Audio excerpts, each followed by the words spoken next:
Hi ആൾ, earnest അക്കാഡമിയുടെ മറ്റൊരു വീഡിയോയിലേക്ക് സ്വാഗതം. നമുക്കറിയാം, കമ്പ്യൂട്ടർ പ്രോഗ്രാമറിന്റെ എക്സാമിനേഷൻ കഴിഞ്ഞിരിക്കുകയാണ്.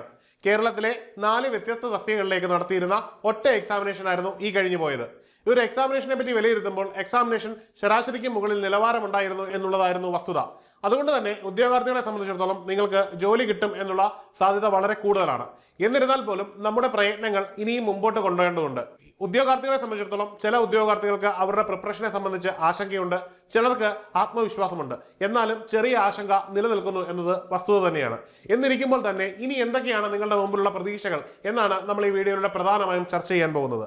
അതായത് IT മേഖലയുമായി ബന്ധപ്പെട്ടും കമ്പ്യൂട്ടർ സയൻസ് മേഖലയുമായി ബന്ധപ്പെട്ട വിദ്യാർത്ഥികൾക്ക് പൊതുമേഖലയിൽ ധാരാളം അവസരങ്ങളാണ് തുറന്നു കിടക്കുന്നത്. അത് ഏതൊക്കെയാണെന്ന് നമുക്ക് നോക്കാം. ആദ്യമായിട്ട് PSCയിലേക്ക് എത്തുമ്പോൾ അതിൽ നിലവിൽ നോട്ടിഫിക്കേഷൻ വന്നിരിക്കുന്ന 99/2025 എന്ന കാറ്റഗറി നമ്പറിൽ junior instructor information communication technology system maintenance എന്ന തസ്തികയിലേക്കുള്ള നോട്ടിഫിക്കേഷൻ ഓൾറെഡി ഉണ്ട്. ഇത് എല്ലാ ഉദ്യോഗാർത്ഥികളും അപ്ലൈ ചെയ്ത് കാണുമെന്ന് വിശ്വസിക്കുന്നു. നമുക്കറിയാം, കേരളത്തിലെ വ്യത്യസ്തങ്ങളായിട്ടുള്ള ഗവൺമെന്റ് ITകളിലേക്കാണ് ഈ ഒരു നിയമനം നടക്കുന്നത്. അത് സർക്കാരിലെ ഒരു അധ്യാപകൻ ആകുവാനുള്ള അവസരം കൂടിയാണ്. അതായത് ഒരു വിദ്യാർത്ഥിയുമായിട്ട് ഇടപഴകി ഏതാണ്ട് 10 മണി മുതൽ 4 മണി വരെയുള്ള ഇടവേളകളിൽ കൃത്യമായൊരു അധ്യാപന ജോലി തന്നെ നടത്തി മുമ്പോട്ട് പോകാൻ കഴിയുന്ന രീതിയിലുള്ളൊരു വളരെ കൃത്യതയുള്ള ഒരു ജോലിയാണ് നിങ്ങൾക്ക് ഇതിലൂടെ കിട്ടാൻ പോകുന്നത്. രണ്ടാമതായിട്ട് ഗവൺമെന്റ് മേഖലയിൽ തന്നെ വരുന്ന മറ്റൊരു പോസ്റ്റാണ് LBSകളിലേക്കുള്ള റിക്രൂട്ട്മെന്റ്. നമുക്കറിയാം, കേരളത്തിൽ വ്യത്യസ്തങ്ങളായിട്ടുള്ള LBS സെന്റേഴ്സുകളുണ്ട്. ഇതിൽ assistant professor in computer science and engineering information technology എന്നീ തസ്തികയിലേക്കാണ് ഈ ഒരു നോട്ടിഫിക്കേഷൻ വന്നിരിക്കുന്നത്. ഈ ഒരു നോട്ടിഫിക്കേഷൻ നിലവിൽ എക്സിസ്റ്റ് ചെയ്യുന്നു.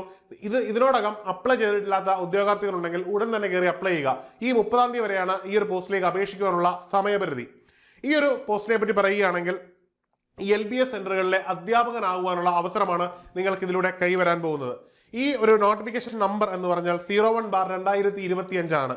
ഈ ഒരു നമ്പർ ആണ് നിങ്ങൾ ചൂസ് ചെയ്യേണ്ടത്. ഇതുവഴി നിങ്ങൾക്ക് അപ്ലൈ ചെയ്യാം. മറക്കണ്ട, ഈ 30-ാം തീയതി വരെയാണ് ഇതിന്റെ ഡേറ്റ്. അതിനു മുമ്പ് തന്നെ അപ്ലൈ ചെയ്യുക. ഇനി 2 ദിവസങ്ങൾ മാത്രമാണ് നമ്മുടെ മുമ്പിൽ ബാക്കി നിൽക്കുന്നത്. ഇനിയും ഈ ഒരു എക്സാമിനേഷൻ എന്നത്തേക്ക് നടക്കും എന്ന് നോക്കാം. ഇതിന്റെ എക്സാമിനേഷൻ എക്സ്പെക്ട് ചെയ്യുന്നത് ഓഗസ്റ്റ് 2025 തന്നെ ഉണ്ടാകും എന്ന് കരുതുന്നു. അപ്പോൾ നമ്മൾ എല്ലാവരും, അതായത് ഇതിനോടകം പ്രോഗ്രാമറിന് പ്രിപ്പയർ ചെയ്തിരിക്കുന്ന ഉദ്യോഗാർത്ഥികളെ സംബന്ധിച്ചിടത്തോളം നിങ്ങളുടെ പ്രിപ്പറേഷൻ ലെവൽ അതുപോലെ തന്നെ കണ്ടിന്യൂ ചെയ്യുകയാണെങ്കിൽ ഈ 2 എക്സാമിനേഷനും വളരെ അനായാസം ക്രാക്ക് ചെയ്ത് പോകാവുന്നതാണ്. അതായത് നമുക്ക് വിശ്രമിക്കാൻ സമയമില്ല. നമ്മളെ സംബന്ധിച്ചിടത്തോളം നമ്മുടെ ലക്ഷ്യം ഒരു ജോലിയാണ്. ഏത് എക്സാമിനേഷൻ എഴുതി കഴിഞ്ഞാലും നമ്മൾ വിശ്രമിക്കരുത്. നമ്മുടെ വിശ്രമം എന്ന് പറയുന്നത് നമ്മൾ എപ്പോഴാണോ നമ്മൾ ഉദ്ദേശിക്കുന്ന ലെവലിലെ ജോലിയിലേക്ക് നമ്മൾ എത്തുന്നത് അപ്പോൾ മാത്രമാണ് നമ്മൾ വിശ്രമിക്കേണ്ടത്. അതുവരെയും നമ്മുടെ പരിശ്രമം തുടർന്നുകൊണ്ടേയിരിക്കുക. ഇനിയും പറയുവാനുള്ളത്, ഈ വർഷം നോട്ടിഫിക്കേഷൻ വരും എന്ന് പ്രതീക്ഷിക്കുന്ന തസ്തികകളാണ്. അതായത് നിലവിൽ PSC വളരെ സിസ്റ്റമാറ്റിക് ആയിട്ടാണ് പോകുന്നത്. അതുകൊണ്ട് തന്നെ റാങ്ക് ലിസ്റ്റ് വന്ന് ഏതാണ്ട് 1.5 വർഷത്തിനുള്ളിൽ തന്നെ അടുത്ത നോട്ടിഫിക്കേഷൻ വരികയും PSCയുടെ റാങ്ക് ലിസ്റ്റിന്റെ കാലാവധി തീരുന്നതിന്റെ പിറ്റേന്ന് തന്നെ പുതിയ റാങ്ക് ലിസ്റ്റ് പബ്ലിഷ് ചെയ്ത് അതിൽ നിന്ന് റിക്രൂട്ട്മെന്റ് നടത്തുന്ന പ്രൊസീജിയർ PSC നിലവിൽ പിന്തുടരുന്നു. അതുകൊണ്ട് തന്നെ ആ രീതിയിൽ വരാൻ സാധ്യതയുള്ള തസ്തികകളാണ് നമ്മൾ ഇനി നോക്കാൻ പോകുന്നത്. അതിൽ ആദ്യമായിട്ട് വരുന്നത് അസിസ്റ്റന്റ് പ്രൊഫസർ ഇൻഫർമേഷൻ ടെക്നോളജിയാണ്. അടുത്തത് assistant professor computer science and engineering ആണ്. അടുത്തത് ഇൻസ്ട്രക്ടർ ഗ്രേഡ് 1 ഇൻഫർമേഷൻ ടെക്നോളജിയാണ്. ഇത് 3ഉം ടെക്നിക്കൽ എഡ്യൂക്കേഷൻ ഡിപ്പാർട്ട്മെന്റുകളിലേക്കാണ് വരുന്നത്. അധ്യാപന മേഖലയിൽ തന്നെയാണ് നിങ്ങൾക്ക് ജോലി കിട്ടുന്നത് ഏറ്റവും പ്രധാനപ്പെട്ട കാര്യമാണ്. അതായത് വളരെയധികം റിലാക്സ് ചെയ്ത് ജോലി ചെയ്യാൻ പറ്റുന്ന ഒരു മേഖലയിലാണ് നിങ്ങൾക്ക് ജോലി കിട്ടുന്നത് എന്നുള്ള ഏറ്റവും പ്രധാനപ്പെട്ട കാര്യമാണ്. മാത്രവുമല്ല, ഏറ്റവും വലിയ അഡ്വാൻറ്റേജ് എന്ന് പറഞ്ഞാൽ അത്യാവശ്യം നല്ല ആകർഷകമായ ശമ്പളവും ലഭിക്കും എന്നുള്ളത് ഇതിന്റെ ഏറ്റവും വലിയ സവിശേഷതയാണ്. അടുത്തത് ലെക്ചർ ഇൻ കമ്പ്യൂട്ടർ എഞ്ചിനീയറിംഗ് ആണ്. ഇത് ടെക്നിക്കൽ എഡ്യൂക്കേഷൻ ഗവൺമെന്റ് പോളിടെക്നിക്കുകളിലേക്കാണ് വിളിക്കുന്നത്. നേരത്തെ പറഞ്ഞതുപോലെ തന്നെ ഇതും അധ്യാപന മേഖലയിൽ തന്നെയുള്ളതാണ്. അടുത്തത് ജൂനിയർ ഇൻസ്ട്രക്ടർ COPA ആണ്. ഇത് പ്രധാനമായിട്ടും ഇൻഡസ്ട്രിയൽ ട്രെയിനിങ് ഡിപ്പാർട്ട്മെന്റിലേക്കാണ്, അതായത് IT ഇവിടെയും നിയമനം നടക്കുന്നത്. അതായത് ഇപ്പോൾ നിങ്ങൾ വിശ്രമിക്കാതെ പഠിച്ചുകൊണ്ടിരിക്കുന്ന അതേ പഠനം അതേ രീതിയിൽ തന്നെ പിന്തുടരുക. നിങ്ങളുടെ റിസൾട്ട്, എക്സാം കഴിഞ്ഞു, എക്സാമിനെ നമ്മൾ വിട്ടേക്കുക, അതിന്റെ റിസൾട്ട് വരിക തന്നെ ചെയ്യും. അതിൽ ചിലപ്പോൾ റാങ്ക് ലിസ്റ്റ് നിങ്ങൾ 1ാമത് ഉണ്ടാവുമായിരിക്കും, ചിലപ്പോൾ 2ാമതായിരിക്കും, ചിലപ്പോൾ റാങ്ക് ലിസ്റ്റിന്റെ അടുത്ത് വന്നിട്ട് കിട്ടാതെ പോയിരിക്കും. അതൊന്നും നമ്മളെ ബാധിക്കുന്ന വിഷയമല്ല. നമ്മളെ സംബന്ധിച്ചിടത്തോളം നമ്മുടെ മുമ്പിലുള്ളത് എത്രയും പെട്ടെന്ന് അടുത്ത എക്സാമിനേഷനുള്ള തയ്യാറെടുപ്പുകളുമായിട്ട് മുമ്പോട്ട് പോവുക, നമ്മൾ ആഗ്രഹിക്കുന്ന ജോലി നേടിയെടുക്കുക എന്നുള്ളതാണ്. ഇനിയും ഇത്രയും കേരള PSC വഴി കിട്ടുന്ന ജോലികളാണെങ്കിൽ ഇനി കേന്ദ്ര ഗവൺമെന്റിൽ റെയിൽവേയിൽ നിങ്ങൾക്ക് ആകർഷകമായ ഒരു ജോലി വരുന്നു. നമുക്കറിയാം റെയിൽവേ വളരെ സിസ്റ്റമാറ്റിക് ആയിട്ട് മാറിക്കഴിഞ്ഞു. എല്ലാ വർഷവും നിയമനങ്ങളുമായിട്ട് അവർ മുമ്പോട്ട് പോവുകയാണ്. അതുകൊണ്ട് തന്നെ നമുക്ക് ഈ വർഷം തന്നെ RRB ജൂനിയർ എഞ്ചിനീയർ IT മേഖലയിലെ നോട്ടിഫിക്കേഷൻ പ്രതീക്ഷിക്കാം. ഇതിന്റെ യോഗ്യത എന്ന് പറയുന്നത് 3 ഇയർ ഡിപ്ലോമ ഇൻ എഞ്ചിനീയറിംഗ് അല്ലെങ്കിൽ ബാച്ചിലർ ഡിഗ്രി ഇൻ എഞ്ചിനീയറിംഗ് അല്ലെങ്കിൽ ടെക്നോളജിയാണ്. ഈ മേഖലയിൽ ഏതെങ്കിലും യോഗ്യതയുള്ളവർക്ക് ഇത് അപേക്ഷിക്കാവുന്നതാണ്. ഇതിന്റെ പ്രായപരിധി എന്ന് പറഞ്ഞാൽ 18 വയസ്സ് മുതൽ 33 വയസ്സ് വരെയാണ്.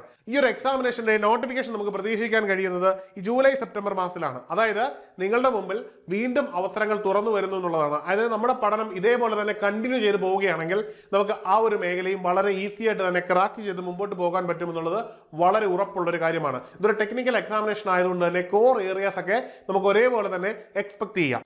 ഇനി പറയാനുള്ളത്, പ്രോഗ്രാമിന് ശേഷം എത്രത്തോളം അവസരങ്ങളാണ് നിങ്ങളുടെ മുമ്പിലുള്ളത് എന്ന യാഥാർത്ഥ്യം നിങ്ങൾക്ക് ബോധ്യമായി കാണുമെന്ന് കരുതുന്നു. നിങ്ങളെ റാങ്കിൽ എത്തിക്കുവാൻ ഞങ്ങൾ തയ്യാറെടുത്തിരിക്കുന്നു. ഞങ്ങളുടെ ടീമും തയ്യാറാണ്. ഇനി വേണ്ടത് നിങ്ങളുടെ ഡെഡിക്കേഷൻ മാത്രമാണ്. കൃത്യമായ ഡെഡിക്കേഷനോടുകൂടി കൃത്യമായി തയ്യാറെടുത്താൽ സർക്കാർ ജോലി എന്ന നിങ്ങളുടെ ലക്ഷ്യം ഉടൻ തന്നെ നേടിയെടുക്കാം. വിദഗ്ധരായ അധ്യാപകർ നയിക്കുന്ന ലൈവ് പ്ലസ് റെക്കോർഡഡ് ക്ലാസ്സുകളാണ് നമ്മുടെ പ്രത്യേകത. അതുകൊണ്ട് തന്നെ ലോകത്തിന്റെ കോണിൽ എവിടെ ഇരുന്നും നിങ്ങൾക്ക് കൃത്യമായി പഠിക്കാൻ പറ്റും. സമയത്തെ കൃത്യമായി മാനേജ് ചെയ്തുകൊണ്ട് തന്നെ ടെസ്റ്റ് സീരീസുകൾ എഴുതി എത്രയും പെട്ടെന്ന് സർക്കാർ ജോലി നിങ്ങൾക്ക് കരസ്ഥമാക്കാൻ പറ്റും. ഏണസ്റ്റ് അക്കാഡമിയിൽ ജൂനിയർ ഇൻസ്ട്രക്ടർ ICTയുടെ ക്ലാസ് സക്സസ്ഫുൾ ആയി പോയിക്കൊണ്ടിരിക്കുകയാണ്. ഈ ജോലി നിങ്ങൾക്കുള്ളതാണെന്നുള്ള ധാരണയിൽ തന്നെ പഠിച്ചു തുടങ്ങാം. എത്രയും പെട്ടെന്ന് കോഴ്സിൽ ജോയിൻ ചെയ്യുക. കോഴ്സിൽ ജോയിൻ ചെയ്യുന്നതിനും കൂടുതൽ അറിയുന്നതിനും താഴെയുള്ള ഗൂഗിൾ ഫോം ഫില്ല് ചെയ്യുക, അല്ലെങ്കിൽ താഴെയുള്ള നമ്പറിൽ കോൺടാക്ട് ചെയ്യാവുന്നതാണ്. മറ്റൊരു വീഡിയോയുമായി കാണാം. Good bye.